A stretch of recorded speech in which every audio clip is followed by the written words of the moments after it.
시장은 다시 공포 국면에 진입해 있습니다. 어떻게 대처해야 될지 3인의 전략에서 알아보도록 하겠습니다. 오늘 시간에는 머니투데이 방송의 이학영 전문위원과 매주 화요일 날 나와주시는 분이시죠. 하이투자증권의 이성호 부장 두 분 나오셨습니다. 두 분 안녕하세요. 네, 안녕하세요. 네, 안녕하세요. 시장의 중심이 되는 키워드를 하나하나씩 확인해 보도록 하겠습니다. 먼저 5위부터 3위까지 키워드를 화면을 통해서 확인해 보도록 하겠습니다. 오늘의 5위 키워드는 9월 물가 4.3%입니다. 9월 소비자 물가 상승률이 4.33%를 기록했습니다. 8월에 비해 둔화되었지만 여전히 높은 수준입니다. 4위 키워드는 미 제조업 서베이 호전입니다. 미국의 제조업 서베이와 자동차 판매가 호전되었습니다. 미국 경제 상황에 대해서 점검해 보도록 하겠습니다. 3위 키워드는 오바마 한미 FTA 법안 의회 제출입니다. 오바마 대통령이 한미 FTA 이행 법안을 의회에 제출했습니다. 시장에 미칠 영향력에 대해서 알아보겠습니다. 오늘 시장이 급락하고 있는데요. 일단 금융 쪽 말고 이제 실물 쪽 먼저 좀 얘기를 좀 해보겠습니다. 사실 그 주말 연휴 기간 동안에 나온 미국 지표가 나쁘지 않았습니다. 괜찮았습니다. 미국의 9월 ISM 제조업 지수가 51.6, 50.6 정도 예상했는데 상당히 그보다는 좋게 나왔고요. 특히 이제 그 예상을 뒤엎고 자동차 판매가 9월 달에 전년 동기에 비해서 한 11% 정도 증가한 것으로 좀 나타나고 있습니다. 부장님께 좀 여쭤볼게요. 사실 장세 분위기 때문에 이제 실물 지표 이런 게 많이 묻혀버렸는데 또 이제 미국 더블딩 논란도 계속 있죠. 근데 지표 나오는 거 보면은 진짜 그 실물에 대해서 너무 걱정이 앞서간 게 아닌가 좀 이런 그 해석도 내릴 수가 있을 것 같은데 부장님 생각은 어떠세요? 일단 더블딥이라는 그 용어에 대한 정의부터 좀 필요한 것 같습니다. 많은 투자자분들이 더블딥이다 하면은 경기가 좀 나빠지는 그 정도로 생각을 하고 있는데 그냥 나빠져서 더블딥이라고 하는 게 아니라 다시 마이너스 성장으로 가야 지난번에 이어서 이번에도 구덩이를 두 번 판다 그래서 더블딥이라고 볼 수가 있는데 아직까지 마이너스로 갈 정도까지 미국 경기가 안 좋다라고 보는 것은 좀 넌센스가 아닌가 싶어요. 일본 대지진이 이제 3월 달에 있었고 4월부터 이제 그 영향으로 좀 안 좋아졌다가 8월 달까지 지표가 좀 안 좋았죠. 그러다 9월부터 나오는 지표들은 좀 생각했던 것보다 괜찮게 나오고 있고 10월 달 들어서도 마찬가지 상황이 계속되고 있습니다. 다만 이제 시장의 관심이 워낙 그리스하고 유럽 쪽에 치우쳐 있다 보니까 이런 것들이 그다지 그렇게 크게 부각을 받지 못하고 있는데 이제 그 유럽의 금융위기가 이게 좀 상황이 좀 안 좋아지는 그런 상황이 돼서 이게 미국의 금융회사한테 또 영향을 미치고 지금 모건 스탠리 얘기도 좀 나오고 시끄러운 것도 좀 있는데 이런 것들이 현실화되면서 미국의 다시 한번 그런 어떤 2008년과 같은 금융위기에서 실물 위기로 전이되는 그런 상황만 없다면은 더블딥에 대한 우려는 좀 과한 거다라고 그렇게 볼 수가 있습니다. 따라서 지금 이게 어느 정도 유럽 쪽 가라앉으면은 이런 것들은 시간을 두고 좀 천천히 반영이 되지 않을까, 긍정적으로 반영이 된다라고 생각을 합니다. 8월까지는 일본 대지진의 영향, 조업 차질 같은 게 아무래도 상당히 좀 많았죠. 그런 부분 영향이 있었는데 9월부터는 일단 호전되는 조짐도 보이고 있다. 다만 이제 그 유럽 사태가 문제인데 유럽 쪽 문제가 실물로 전이되는 이런 최악의 상황만 없다 그러면은 그렇게 비관적으로 볼 건 아니다. 좀 이렇게 좀 말씀하신 걸로 정리를 해보겠고요. 한미 FTA 좀 얘기를 해보겠습니다. 국의회 제출해서 통과가 안 된 사례가 한 번도 없다고 좀 들었습니다. 그래서 다음 주 중에는 통과가 될 거로 좀 기대를 하고요. 더불어서 이렇게 되면은 우리나라 의회 국회에서도 비준안이 통과가 될 가능성이 점점 높아지고 있습니다. 4년 반 동안 지금 묶여 있었던 건데 이제 드디어 시행이 될 가능성이 이제 목전에 좀 두고 있는 것 같고요. 이학영 위원님께서는 글쎄요, FTA를 예전부터 긍정적인 재료다 이렇게 많이 보셨었는데, 긍정적인 재료로 보시는지, 그리고 또 이제 업종별로 FTA 관련해서 좀 수혜를 받을 만한 업종을 또 꼽아본다면은 어느 쪽일까요? 네, 한미 FTA 거는요, 4년이나 이제 지난 얘기지만, 결국은 분명히 대한민국 경제는 분명히 후세라고 저는 믿고 있습니다. 특히 이제, 자동차라든가요, 특히 자동차 부품 쪽엔 분명히 호재가 맞죠. 물론, 오바마 대통령도 매번 얘기하지만 우리 자기네 나라의 현대 기아차가 팔리듯이 포드나 GM, 크라이슬러가 더 많이 가야 된다. 한미 FTA 되면 우리도 더 많이 갈 수 있다 얘기하기 때문에요. 완성차 메이커는 우리나라 시장에서 미국차가 더 많이 팔리기 때문에 큰일 난다 얘기하는 사람도 있겠지만은요. 천만의 말씀이라는 생각이 들죠. 아무리 우리나라에서 미국 자동차가 많이 팔리더라도요. 훨씬 더 많이 미국에서 팔릴 수가 있기 때문에요. 그거는 좀 잘못된 생각이라 보고 있고요. 특히 부품 쪽은 분명히 좋아지는 건 확실합니다. 물론 좋아지는 것만 있는 건 아닙니다. 좀 세세하게 따져보면은요, 각종 특허건이라든가요, 물질 특허 이런 것들이 있기 때문에 제약 업종 이런 것들은 전반적으로 FTA는 좀 부담스럽다는 논리가 좀 상당히 설득력이 있는 부분이고요. 주식시장에 큰 상관 없겠지만 농산품 이런 것들은 분명히 크게 보면 우리나라 경제 부담이 되는 건 맞습니다. 다만 주식시장으로 보면 분명히 FTA는 분명히 호재가 맞습니다. 분명히 맞는데요. 문제는 지금 이런 시장에서 FTA가 됐다고 해서요. 갑자기 그런 주식들이 많이 올라가겠냐는 것은 시황이라든가 여러 가지 다른 판단이 들어야 되게 되겠죠. 시황이 별로 나쁜 것이 없다. 좀 그냥 공평한 것이 계속된다 그러면 분명히 모멘텀은 있을 거라 봅니다. 아무리 4년이 지난 지라도요. 그동안 된다 안 된다 얘기가 많았고 특히 이번에 대통령께서 국빈 방문하는 것이 다음 주인데요. 미국에서 합의가 되면 비준에 통과되면 우리나라 정치권도 압박을 받을 수밖에 없겠죠. 분명히 호재는 맞는데 시장에까지 영향을 미칠 수 있을지에 대해서는 약간 회의적인 생각을 갖고 있습니다. 왜냐하면 여전히 그런 어떤 이슈나 이런 것보다는 글로벌 환경이 여전히 극히 불안정하다라는 생각을 갖고 있기 때문입니다.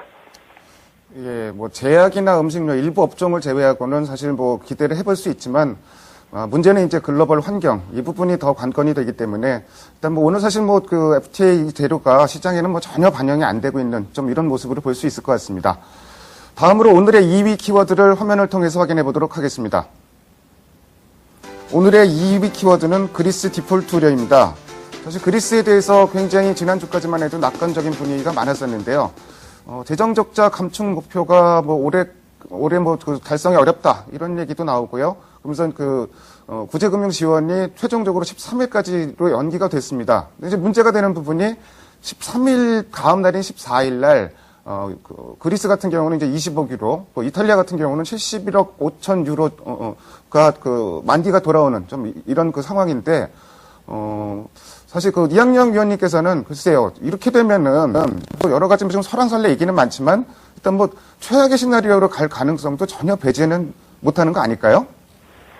전혀 배제할 수는 없다고 봐야 되겠죠. 사실 제가 지난번에도 말씀드렸는데요.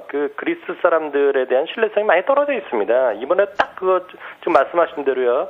주말을 지나가면서 갑자기 또 그리스가 사실 이런 것이 있다 이야기하면서 들추는 거 아닙니까? 지난주 거만 하더라도 문제 전혀 없다. 이것만 도와주면 끝난다 그러더니 이제 와서 돈 받게 다 와가니까 이제 와서 재정 적자 목표 맞출 수 없다고 하니까요. 신뢰가 많이 떨어져 있습니다. 지금 이미 우리나라도 주식경제부의 박지원 장관께서도 지난번에 국회 청문회에서도 국회에서도 얘기했다시피요. 그리스는 실질적인 디폴트 상태에 들어가 있다는 것이죠. 우리나라의 충격 어느 정도 있을 수밖에 없다는 건 당연하다고 보고 있고요. 사실은 우리나라의 익스포저가 많고 적음을 떠나서 그리스가 문제가 되면 전체적인 글로벌 환경은 일시적인 타격은 불가피한 거죠. 너무 거기를 안이하게 생각해서는 안 된다고 생각하고 있습니다. 물론 최악의 경우를 얘기하는 거지만요. 골드만삭스는 우리나라 원달러 환율 1,430원 간다고 하고 있죠. 그리고 미국 골드만삭스는 그런 걸 다 떠나서 미국의 리세션 가능성이 매우 심각하고 커지고 있고 정말 그러면 안 되겠지만 환율 12%까지 치솟을 가능성도 얘기하고 있습니다. UBS 증권은 정말 더 무섭게 얘기하고 있죠. 그리스 문제 터지면 아시아 주식 시장 40%까지 떨어질 가능성이 있다는 얘기하고 있습니다. 물론 그들이 얘기가 다 맞을 수는 없어 보이고요. 물론 최악의 경우를 시나리오 같은 거지만요. 너무 좀 우리나라 언론이나 우리나라 증권사에서 너무 안이하게 자꾸 괜찮다 저가 매수만 외치는데요. 좀 지겨운 얘기 감이 좀 듭니다. 예, 지나치게 최악의 시나리오를 가정하고 시장에 접근할 필요는 없겠지만, 그래도 현재 상황을 좀 냉정하고 객관적으로 좀 볼 필요는 있을 것 같습니다. 근데 해외 시각들 여러 가지 말씀해 주셨는데, 생각보다 상황이 좀 전망 자체가 상당히 좀 비관적이라고 저도 좀 걱정이 됩니다. 주말 사이 이제 그리스의 실사단이 사실은 실사를 못했다고 합니다. 항의 시비 때문에 못했다고 얘기를 하고, 앞으로도 이제 많은 일정이 남아있는데, 오늘 장중에도 그리스 관련해서만 여러 가지 소식들이 막 전해옵니다. 근데 이성호 부장님께서는 글쎄요, 앞으로 이제 유럽 전사 때 어떤 변수들은 좀 살펴봐야 되고, 뭐 일정들 이런 것 좀 그 투자자 여러분들께서도 좀 그 체크해서 좀 기억을 하실 필요가 있을 것 같습니다. 그 부분 좀 말씀해 주세요. 뭐 에코핀이라고 그러죠. 유럽의 EU 재무장관 회담이 이제 10월 3일날, 4일날 룩셈부르크에서 지금 뭐 열리고 있습니다. 당초에 여기서 이제 그 6차 지원금 80억 유로 결정이 내려질 것이라고 봤었는데 이제 말씀하신 대로 실사가 뭐 시위 때문에 못하다 보니까 그건 이제 13일날 특별 회의를 열어서 하겠다라는 얘기가 지금 나오고 있고, 그거 이외에도 지금 ESF 레버리지에 대한 논의가 있는 것으로 올리렌 통화 담당 위원이 얘기를 한 거, 또 그밖에 뭐 사람들이 얘기를 한 것들을 봐서 EFSF가 이제 그 본격적인 레버리지 논의가 있는 거 아니냐, 이게 과연 어디까지 진행이 될 것이냐가 가장 중요한, 지금 시장에서 가장 중요한 얘기라고 볼 수가 있습니다. 또 그리고 지난 7월 21일 날 2차 구제금융안 1,590억 유로 합의가 됐는데 그때보다 지금 그리스 상황이 악화가 많이 됐고요.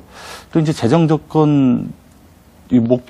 목표 감축도 이제 못하겠다라고 그렇게 나왔기 때문에 이 조건이 바뀔 가능성이 있고 그게 본격적으로 좀 얘기가 되지 않을까라면서 이제 귀추가 주목이 되고 있습니다. 뭐 아시다시피 목요일이죠. 10월 6일 날 22회의가 있습니다. 기존에 밝혔던 대로 12개월짜리 장기 대출, 장기 은행에 대한 대출을 도입하고 또 커버드 본드 매입을 재개하고 뭐 이런 것들이 결정이 될 것으로 보이고요. 금리 인하에 대한 논의도 좀 있을 것으로 보이지만은 지난 주말에 ECB의 금리 CPI가 예상보다 굉장히 높게 3%로 나왔기 때문에 금리 인하를 지금 결정하기는 좀 어렵지 않나 그렇게 보입니다. 또 이제 9일에는 사르코지 프랑스 대통령하고 메르켈 독일 총리하고 이제 회담이 있습니다. 그 다음에 17일, 18일 날 있을 EU 정상회담에서 정상회담을 준비하기 위한 어떤 사전 모임적인 성격인데 아무래도 가장 중요한 두 나라이기 때문에 여기서 오가는 얘기도 상당히 중요하다라고 생각을 하고요. 아까 언급드렸다시피 13일 날 긴급 재무장관 회담이 있습니다. 뭐 아까 지적해 주셨는데 14일 날 또 그리스 20억 유로 만기가 있기 때문에 이날은 더 넘길 수 없는 그 마지노선이라고 될 수밖에 없고, 뭐, 지금 분위기 자체는 이거를 가지고 문제 삼는 건 아닌 것 같아요. 그 다음에 이 이후에 어떻게 할 것인가가 더 중요하고, 사실 뭐 질서 있는 디폴트를 위해서는 이것까지는 지원이 돼야 되기 때문에, 6차분 80억 유로는 지원되는데 크게 문제가 없을 거라고 생각을 합니다. 그 이후에 이제 그 10월 15일 날, 소위 말해서 국제교환 프로그램 CPI 이게 90%를 넘느냐, 이게 지원 마감이 있는데 지난번에 70에서 75% 정도라고 발표가 됐습니다. 근데 이게 이제 헤어컷 비율이 21% 정도 되거든요. 근데 지금 50% 헤어컷 얘기도 나오고 있기 때문에 21% 정도에 대해서는 90% 이상이 찬성을 하리라라고 생각하고 있어서 이건 역시 크게 문제가 될 건 없다라고 봅니다. 가장 중요한 게 이제 그 G20 재무장관 회담 14일, 15일 날 있고요. 그리고 17일, 18일 날 EU 정상회담 뭐 이런 연이어서 회의들이 있는데 그리스 문제 그리고 유럽에 대한 문제를 조속히 마무리하고 또 지원을 하기 위해서 계속해서 회의가 열립니다. 이런 것들에 의해서 이런 회의 결과에서 그 시장이 좌지우지되고 있는 만큼 어떤 식으로 결과가 도출될지 좀 주목해 봐야 되겠습니다. 저도 탁상용 캘린더에 EU 관련 일정을 뭐 이렇게 그 메모를 해놓고서 이렇게 뭐 체크를 하는데요. 뭐 여러 가지 지금 일정들 말씀해 주셨고 또 변수도 워낙 많은 것 같습니다. 투자자 여러분들 참 그 투자하기 참 힘든 시장이 됐는데요. 어쨌든 뭐 체크할 건 체크를 좀 하고 넘어갈 필요가 있을 것 같습니다. 마지막으로 오늘의 1위 키워드를 화면을 통해서 확인해 보도록 하겠습니다. 오늘의 1위 키워드는 환율 급등 주가 폭락입니다. 미국의 3대 지수가 모두 전저점을 하회를 했습니다. 그런 가운데 우리 시장은 환율이 뭐 한때 오늘 1,200원대로 올라왔었고요. 달러 환율이. 뭐 코스피는 뭐 사이드카가 올 들어서 번째로 발생한 뭐 이런 아주 그 패닉에 가까운 현상을 좀 보여줬었는데요. 이학영 위원께 좀 여쭤볼게요. 글쎄, 지금 미국의 3대 지수 저점 깼다는 것도 이거 사실은 좀 의미를 좀 부여할 수 있는 부분인 것 같고요. 우리 시장도 어쨌든 저점 테스트를 할 것 같은데 전체적으로 조정이 조금 더 깊어질 거로 보시는지요? 네, 가능성이 충분히 열려 있다라고 보고 있습니다. 그 저점이 이탈하는 거 분명히 좋은 거 아니죠. 항상 고점을 돌파할 때도 마찬가지지만 고점 돌파하면 더 갈 가능성이 크고요. 저점이 이탈하면 더 떨어질 가능성이 충분히 우리가 그냥 객관적으로 얘기할 수 있습니다. 문제는 우리 대응의 영역이라고 보고 있는데요. 시청자분들께 정말 이 말씀 다시 한번 확인드리고 싶습니다. 이 저점을 판단하고요. 지금 계속 주식을 더 사고 물타기하고 계속 주식수를 늘려나가는 얘기를 많이들 들으셨을 것이고요. 그게 정말 합리적이라고 생각하시는 분 혹시 계실지 모르겠지만은요. 저는 상당히 오만한 생각이라고 갖고 있습니다. 생각을 하고 드는데요. 지금은 점에 대한 무리한 판단하시고요. 그렇기 때문에 어떤 근거를 갖고 적극적으로 매매하는 것은 매우 위험하다고 생각하고 있습니다. 맞습니다. 지금 주식은 분명히 저평가가 분명히 맞고요. 상당히 싼 건 사실인데요. 저평가만 갖고 주식시장에서 돈을 번다 그러면 너무나 쉬운 게임이라고 저는 생각합니다. 꼭 그렇지 않다는 거 다시 한번 말씀드리고 싶고요. 지금은 완전히 저점을 나중에 다 확인하고 나서 정말 천천히 사더라도 올라갈 일이 또 많이 있기 때문에 좀 늦게 사는 것이 지금 정석이라는 생각을 갖고 있습니다.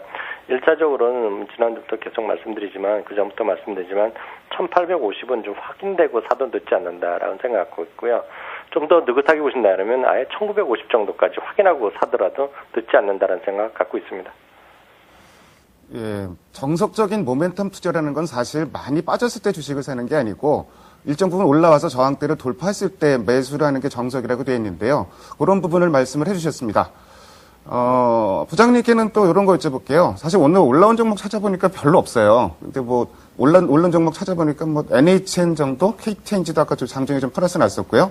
뭐 이런 그 소수의 종목들이 있는데 혹시 이런 조정장에서 갖고 가볼 만한 그 대안이 되는 종목이 있을지 아니면은 이 조정장에서는 일단 좀 그 현금 들고 좀 쉬는 게 맞을지 좀 어느 쪽 생각이신지 좀 정확해서 말씀을 해주십시오.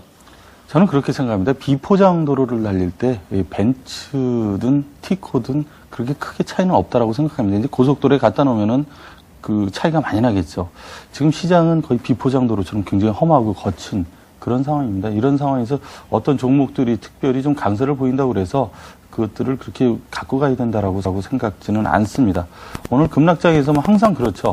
통신, 전력, 뭐 이런 유틸리티 주식들, 그리고 일부 좀 경기 영향이 적은 종목들이 나름대로 선방을 하고 있는데 이런 것들이 계속 오른다고 주식이 떨어진다, 주식이 여기서 증시가 좀 더 하락해도 이게 더 오른다고 장담할 수가 없습니다. 다른 주식들보다 상대적으로 좀 덜 떨어진다라는 개념으로 접근하셔야지 다른 주식이 다 떨어질 때 이것만 오른다라고 그렇게 보시면 안 될 것 같고요. 그렇기 때문에 이런 주식을 지금 뭐 굳이 투자를 하시기보다는 현금을 좀 더 갖고 계시다가 좀 저점이 확인되는 시점에서 매수를 경기 관련주로 이렇게 낙폭이 큰 경기 관련주로 매수를 하시는 게 보다 더 높은 수익률을 올릴 수 있는 지름길이 아닌가라고 생각을 합니다. 네, 비포장도로라는 표현을 하셨는데요. 그 말 속에 모든 답이 다 들어있는 것 같습니다. 지금까지 5가지 키워드를 통해서 시장 흐름을 살펴봤습니다. 오늘 두 분 말씀 잘 들었습니다. 감사합니다. 감사합니다. 감사합니다.